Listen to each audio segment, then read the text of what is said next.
Welcome to Simply Debbie Sue's Southern Whispers, where every week I'll be sharing a Southern short story that I hope feels like home to you.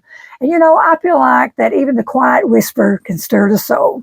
So let's get into the introduction of the first story this week. In the mountains of Virginia, where the leaves turn gold and the air smells like wood smoke and memory, there lived a woman named Bertie Mae Harper. She wasn't famous, didn't own a fancy car, and never once posted a recipe online.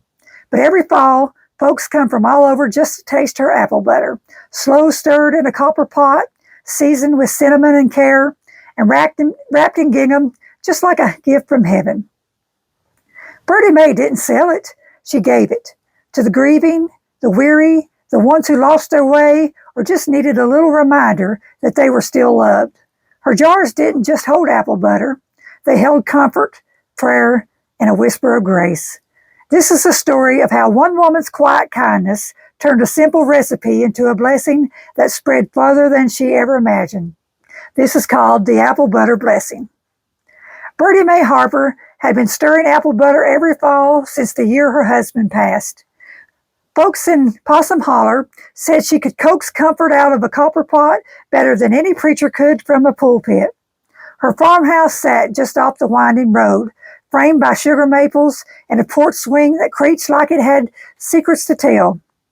She wore floral aprons and kept her pantry stocked with cinnamon, clove, and memories.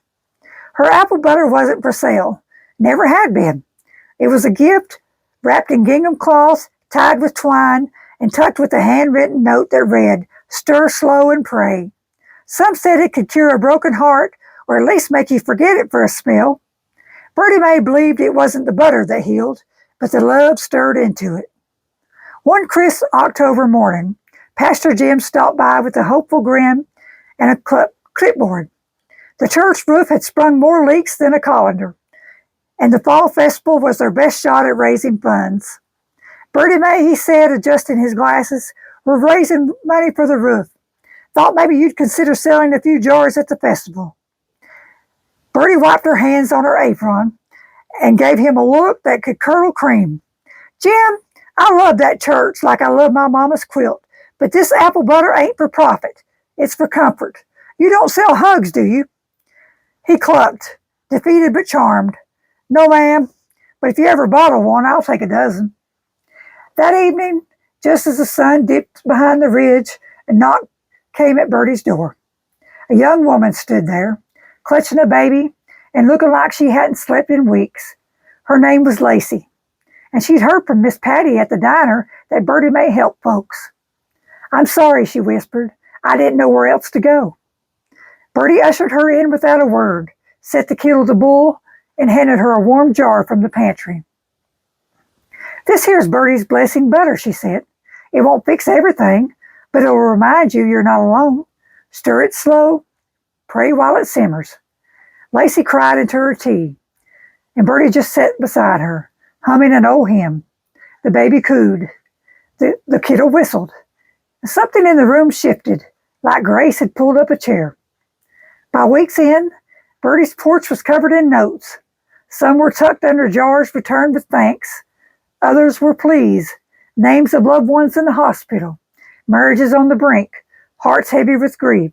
She read each one, prayed over every name, and stirred her pot with purpose. Her kitchen became a sanctuary, her apple butter a ministry.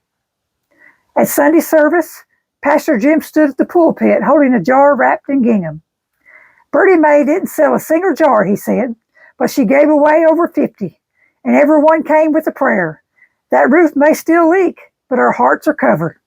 The congregation laughed, cried, and passed the jar around like communion. Folks started calling it Bertie's apple butter prayers, and every fall they came by her porch, not for a product, but for a blessing.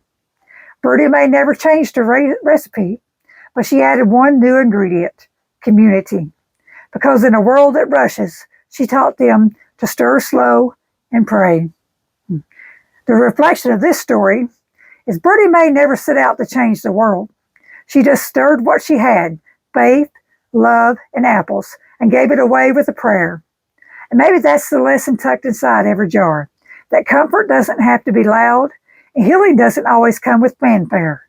Sometimes it's found in the quiet gift of showing up, of sharing what you've got, and trusting that God will do the rest. In a world that rushes, Birdie taught us to slow down, to stir with intention, to pray while we wait, and to remember that the sweetest blessings are often the ones we never expected, but always needed. I hope you enjoyed that heartwarming story. And come back next week. Thank you for listening.